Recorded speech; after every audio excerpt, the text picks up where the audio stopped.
Barakallahu fikum. We're going to start a new text today, inshallah. We're going to start the poem that's called Al-Bayquniyyah. Al-Bayquniyyah. I see this file is not allowing me to write on the file. Subhanallah. Okay, I'll make do with it for now. No editing permission.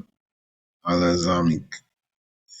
So this Al-Bayquniyyah, it's a poem in Mustalah, Hadith terminology. It's a brief one. Inshallah, we'll keep track of the number of lines. I can't write on here. So, subhanallah. So anyway, what I'm going to do first, inshallah, is just read through the metin, like how we did Nukhbah.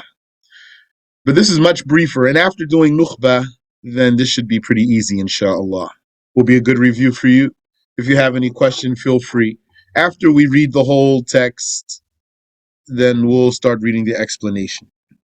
And so the author starts by saying, أبدأ بالحمد مصليا على محمد خير نبي أرسلا. I start with the hamd, making salah on Muhammad, the best prophet ever sent. وذي من أقسام الحديث عدة وكل واحد أتى وحده. So I'll remind you about the beat also, or what's called the bahr, the meter, which is mustaf'ilun 6 times.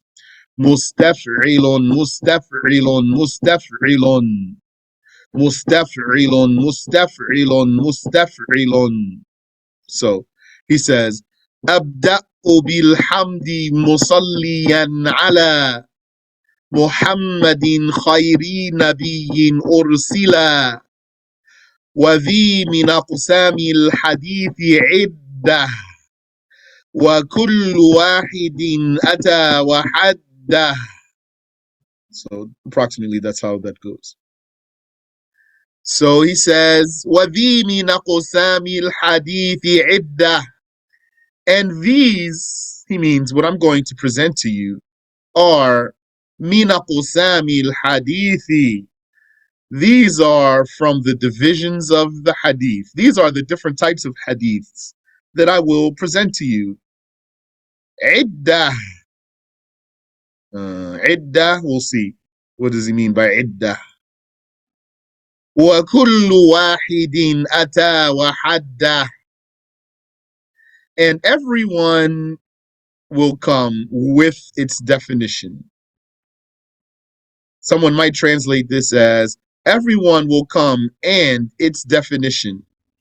This wow is called wawul ma'iyyah. Wawul ma'iyyah. This is the wow that means ma'a. Ma'a means with. So it's like saying and that means with.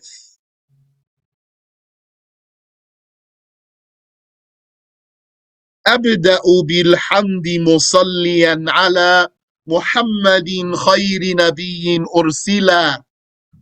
I start with the hamd, making salah upon Muhammad, the best prophet ever sent. وذي من أقسام الحديث عدة. And these are from the divisions of the hadith. وكل واحد أتى وحده. And everyone shall come with its definition. أولها الصحيح وهو ما اتصل إسناده ولم يشذ أو يعل. The first of them is the Sahih, the authentic hadith. وهو ما اتصل, and it is that which اتصل. Ittasala isnaduhu, its chain is connected, continuous, uninterrupted. وَلَمْ يَشُذَّ أَوْ يُعَلْ, nor is it irregular, nor defective. يَرْوِيهِ عَدْلٌ ضَابِطٌ عَنْ مِثْلِهِ, it's narrated by an upright, precise one, from his likes. معتمد في ضبطه ونقله. He's relied upon in his exactness and his documentation or his transmission. So the first type he wants to give us is the authentic hadith. That's how the hadith terminology books usually start, like this one, talking about Sahih hadiths. So review Nukhbatul Fikr to see how did he start. He started by talking about how many routes the hadith could come to you. So his approach was different altogether. Yani, same information, different arrangement.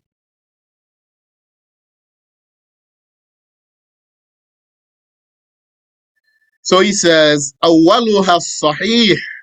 The first of those types is the authentic or sound hadith. وهو متصل, and that's the one that وهو, and that's the one that متصل إسناده, its chain is connected. So you can see here each line of Arabic poetry has two pieces, a front and a back. The front is called sadr. Sadr could mean front or chest or breast. And ajuz means rear or the rump, even the backside of it.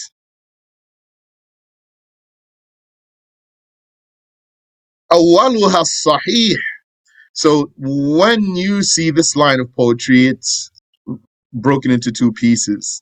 That doesn't mean that's where the sentence stops.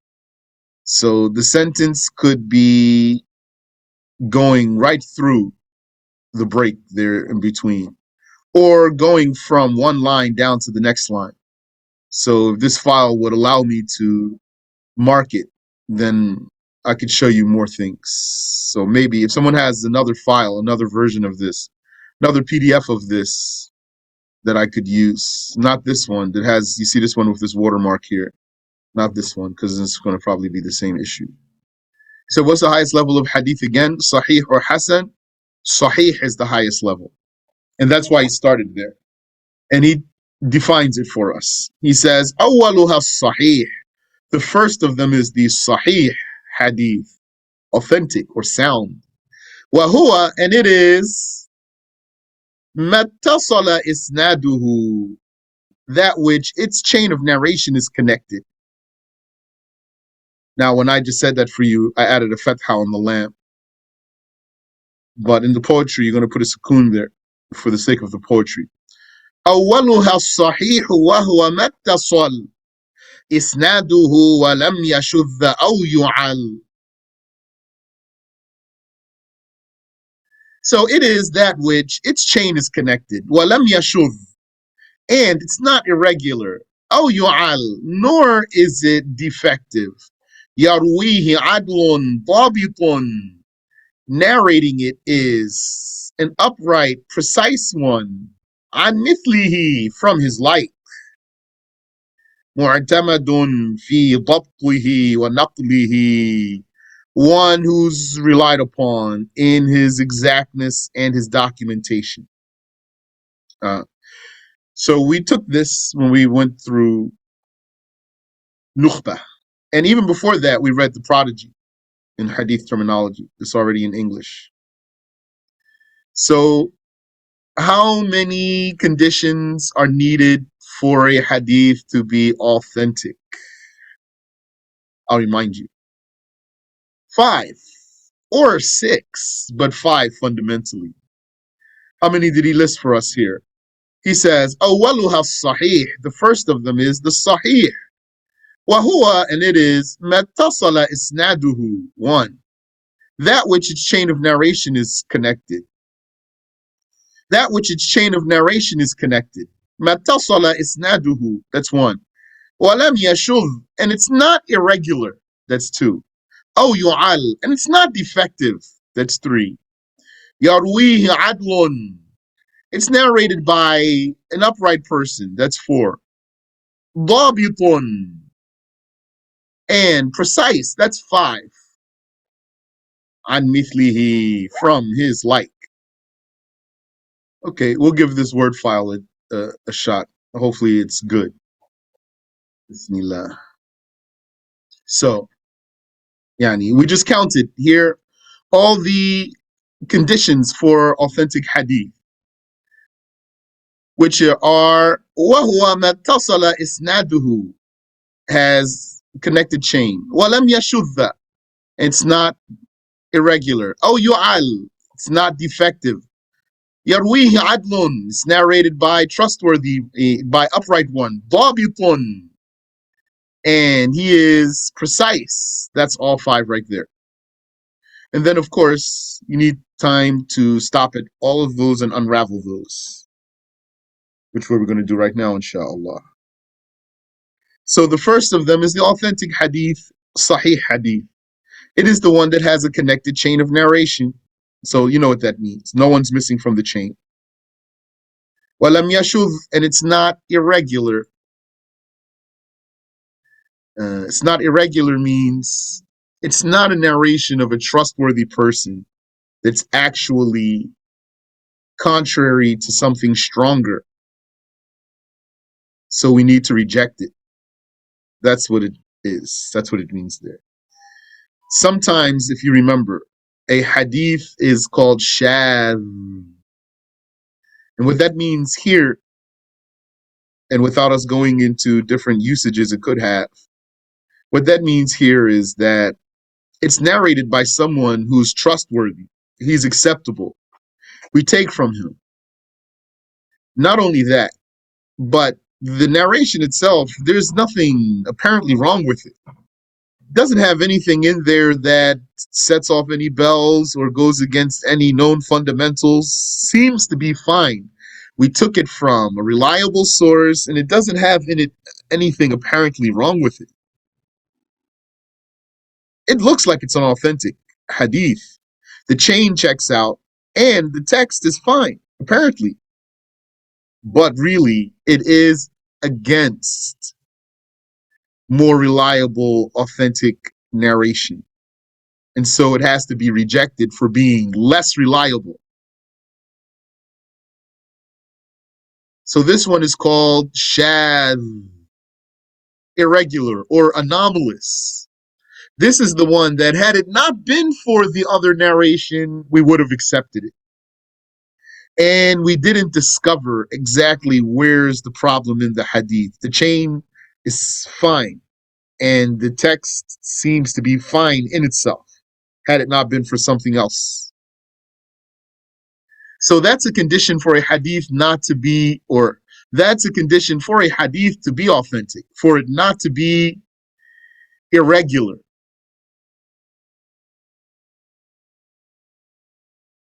Yani, to not have shudud, yu'al, nor to be defective. That means nor to be flawed. That was the difference between being irregular and being flawed. The difference here is, yes, the irregular one is flawed, but we didn't discover the actual flaw. We only knew that there's something wrong with it because we can't put it together with something else that's stronger. It's contrary to something stronger in a way that we can't merge them. So we had to relieve ourselves of it for being not as reliable. We'll see details when we read, inshallah. As for defective hadith or flawed hadith, this is the one that they discovered its defect. And in particular here, they mean obscure defect, hidden defect. Why obscure or hidden? Because if it's obvious defect, then obviously it's not authentic. So when they talk about this issue, they're talking about actually an obscure defect, a defect that doesn't stand out, but it's in there, in the chain or in the text. So not having a defect يعني an effective defect, an effective obscure defect is a condition for a hadith to be authentic. And the word effective is important because it's possible for an authentic hadith to have a defect in it. It depends on what the defect is, because not every defect affects authenticity. So, أولها الصحيح وهو ما اتصل. The first of them, the first of the hadith types is the authentic, and it is ما اتصل إسناده, that which its chain is connected, ولم يشذ أو يعل, and it was not irregular nor defective. يرويه عدل, it's narrated by an upright one. Adl means fair, just. So that's the meaning of upright. The upright one is the one that is not a major sinner outwardly, not an outward major sinner. Sometimes we say not a major sinner only. But if you want to be more precise, not an outward major sinner. That's to exclude the inner, his inner situation. So he doesn't drink wine, for example, or outwardly commit major sins.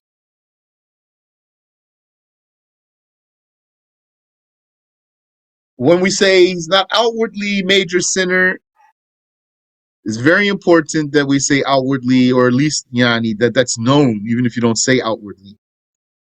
Because this is where you discuss taking from heretics. Did Al-Bukhari and Muslim, for example, narrate from some heretics, or at least people who are accused of being so? Did they narrate from some people who are accused of being heretics or affiliating with heretics? Yes, they did. How could this be?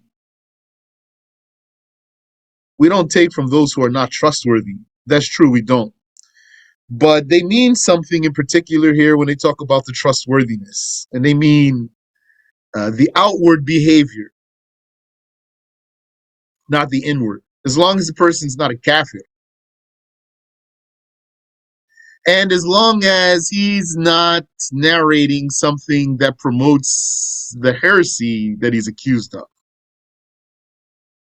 Like if he's accused of being a Shiite, he's not narrating something about the family of the Prophet, sallallahu alaihi wasallam, about Ahlul Bayt.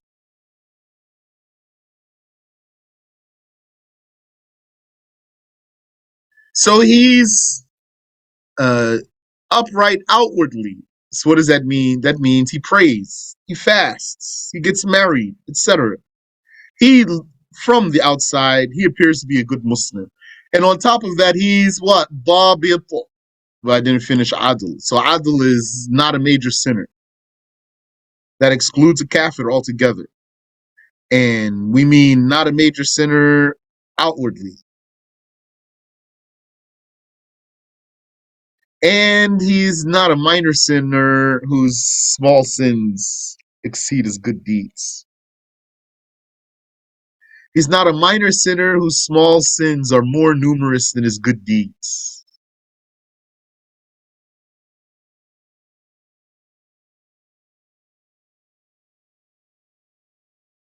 And he behaves in accordance with the manners of the people of his status. And that's important too. He behaves in accordance with the manners, the good manners, or the good people of his status. He behaves in accordance with the manners of the good people of his status. What's his status? Maybe he's a chief. Maybe he's a statesman. Maybe he's a scholar. Maybe he's a layman, a commoner. He acts like the good people of his status.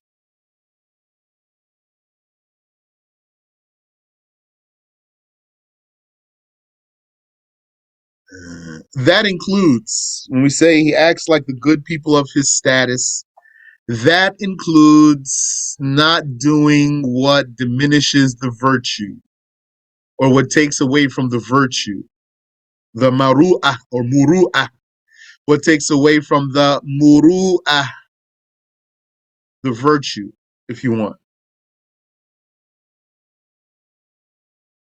Like what? Like for the scholar to go out without his head uncovered in some customs.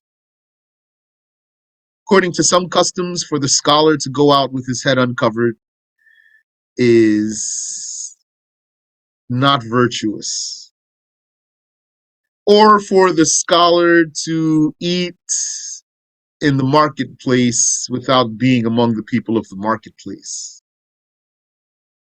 He walks through the marketplace eating without being among the people of the marketplace. Not befitting for the scholar. Subhanallah. Interesting, they recently now saw Joe Biden eating ice cream. He's talking about war and hostage situation, gunfire, etc. Warfare while he's eating an ice cream. Very bad look, and they're eating him up about it. Even his one shot I saw it. He has his ice cream in his hand. They're asking him questions. So if I can read his face, it's like he's saying, I really want to eat this ice cream. I wish these people will stop asking me questions so I can put it in my mouth. Then he has to hold it while he talks to them. Or, for example, he doesn't fly pigeons. That's a hobby of some people. They fly pigeons. Like they keep a pigeon coop and they have the pigeons on their rooftop and then they fly the pigeons around. And that's it. So that's not haram. The scholar said this takes away from the virtue. Or playing a lot of chess. Or telling a lot of jokes. MashaAllah. Maybe some other things. A brother said that when he was in college, he had to take aerobics class. So he had to take it. So he said when he would go to the aerobics class, they would like shake their rump in a way that's not, he felt it's not befitting. Didn't like to do it. So he used to not do it. He said he didn't get a good grade in his aerobics class. The easiest thing to get a good grade in. MashaAllah. So it's what was narrated by a continuous chain and was not irregular nor defective, and it's narrated by an upright, precise one. So we know what upright means now. Precise. Yarwihi adlun dabitun, the dabit, precise or exact one.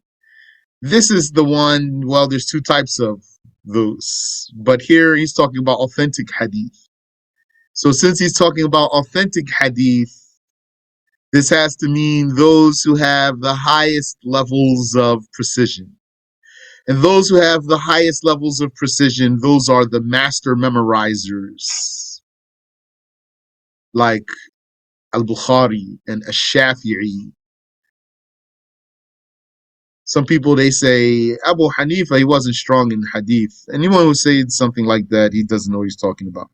He doesn't even know about hadith. If someone would say Abu Hanifa is not strong in hadith, he doesn't even know about hadith.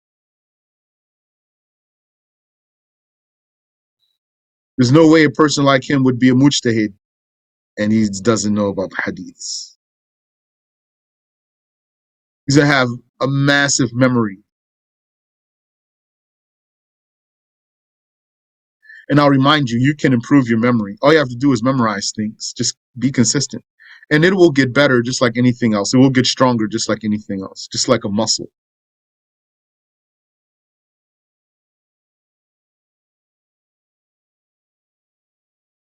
These ones, they memorize their hadiths to the extent that they can recall their hadiths, and we mean here with their chains of narration.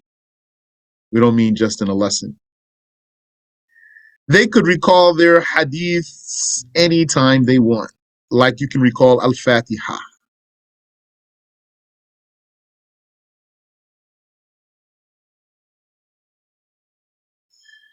And subhanallah, really their case that they can tell you the whole Sahih al-Bukhari, like they could tell you, like you could recite Al-Fatiha. They could recall the entire book of Al-Bukhari from beginning to end, like you could recall Al-Fatiha. That's just a little bit too. Al-Bukhari, which is several volumes.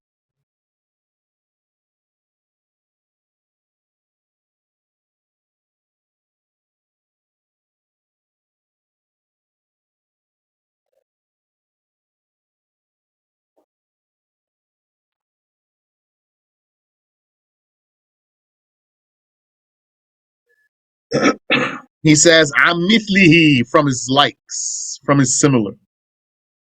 This hadith is narrated by an upright, precise person from his like, meaning from an upright, precise person. Then it means from an upright, precise person, from an upright, precise person, from an upright, precise person, from the beginning of the chain until its end. All of that is a condition for a hadith to be authentic.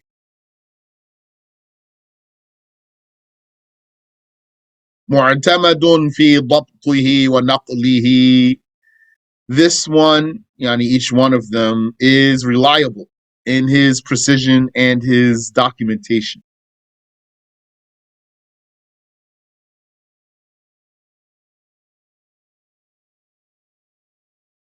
والحسن المعروف طرقا وغدت رجاله لا كالصحيح اشتهرت. And the Hasan is al-ma'ruf turqa. It's the hadith whose pathways are known. The source of this hadith is known. It's traceable. وغدت رجاله لا كالصحيح اشتهرت. And its narrators are famous, but not like the Sahih narrators. What's meant here is that its narrators are less in bubble. They're not like the Dabitun who narrate authentic hadiths.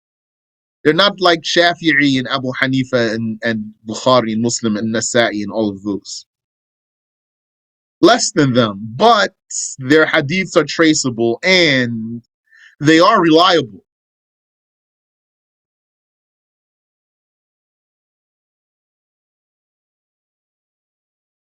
So that's the meaning of وَغَدَتْ رِجَالُهُ لَا كَالصَّحِيحِ اشْتَهَرَتْ. Its men became famous, not like the Sahih though, less than the Sahih. And what's meant here is not like the narrators of the Sahih Hadith. Its men, the men of the Hasan Hadith, are not like the narrators of the Sahih Hadith.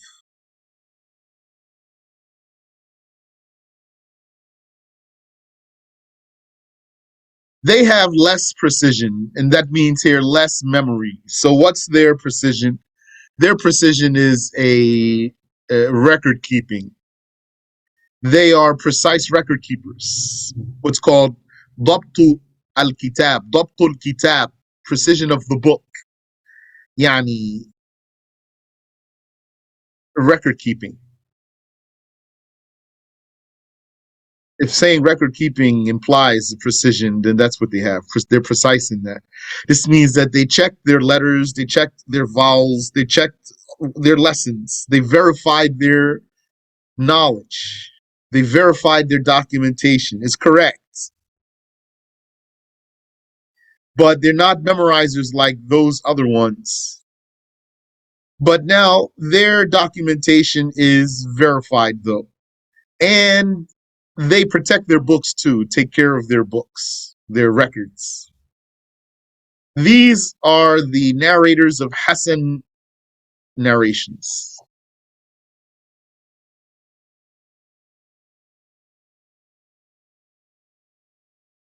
We'll see what the explanation has for us. We're just now, alhamdulillah, doing literal breakdown here. And then we'll go to read the explanation, inshallah. وكل ما عن رتبة الحسن قصر فهو الضعيف وهو أقساما كفر. وكل ما عن رتبة الحسن قصر فهو الضعيف وهو أقساما كفر. And all of what? From the level of fairness falls short, because Hasan means fair. Sahih means sound. That's most literal. Sound. Because Sahih in the language is opposite of Alil. Alil means sick, ill. So if you're not sick, you are Sahih. That means you have Sihha, health. Sihha is health. So anyone that has Sihha is described as Sahih. So sound hadith. Then Al-Hasan, that's fair hadith. So if it's fair, that means it has husn, fairness. وَكُلُّ مَا عَنْ رُتْبَةِ الْحُسْنِ قَصُرٍ. And all of what? From the rank of fairness falls short, فَهُوَ ضَعِيف. Then it is weak. So weak doesn't mean false. And weak doesn't mean inaccurate. Weak means deficient in acceptance conditions, lacking conditions of acceptance. That doesn't mean false though, and it doesn't mean inaccurate. So everything from the rank of husn, falling short, everything that falls short of reaching the level of being fair, فَهُوَ ضَعِيف, then that's weak. وَهُوَ أَقْسَامًا كَفُرٍ. And it is of many categories. Why it's of many categories? Because the types, the reason for a hadith to be weak is for it to miss a condition of acceptability.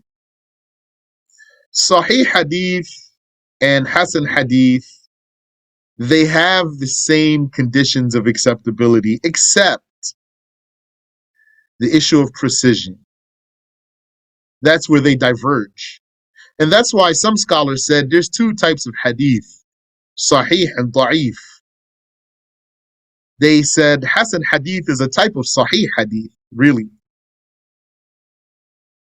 All the conditions of acceptability are the same, has all the same conditions. Just when it comes to the precision is less. So dictated a new category or subcategory. If you don't want to say it's a whole new category, then it's a subcategory. But most of them said it's its own category. Hasan, fair hadith is its own category. Regardless, though, what's important for you to understand, for what I want to tell you, is that the 5 conditions of acceptability, I told you, there's 5 conditions. There could be 6, but there definitely has to be 5. And I didn't tell you the 6th one yet. They are the same between a sound hadith and a fair hadith, except for the precision. So what are they? They are having connected chain, not being irregular, not being defective, being narrated by someone upright, and being narrated by someone precise from his likes. So both of them have that. Except the fair hadith, its men are not like the men of the authentic hadith. Okay. And then he tells us everything that falls short of reaching the level of being fair is weak. And there are many categories of that. Why are there many categories of weak hadiths? Because there are numerous conditions for acceptability. And every time a condition is lacking, then that's a type of weakness itself. So not having connected chain, that's a type of weakness. Uh, Being irregular is a different type of weakness. Having a defect is a different type of weakness, etc. And what if it has two? What if it's missing two conditions? Or what if it's missing three conditions? And even if it were missing two conditions, what's the combination? And if it were three conditions missing, what's the combination? So that's why there's so many categories of weak hadiths. Okay, we'll stop there.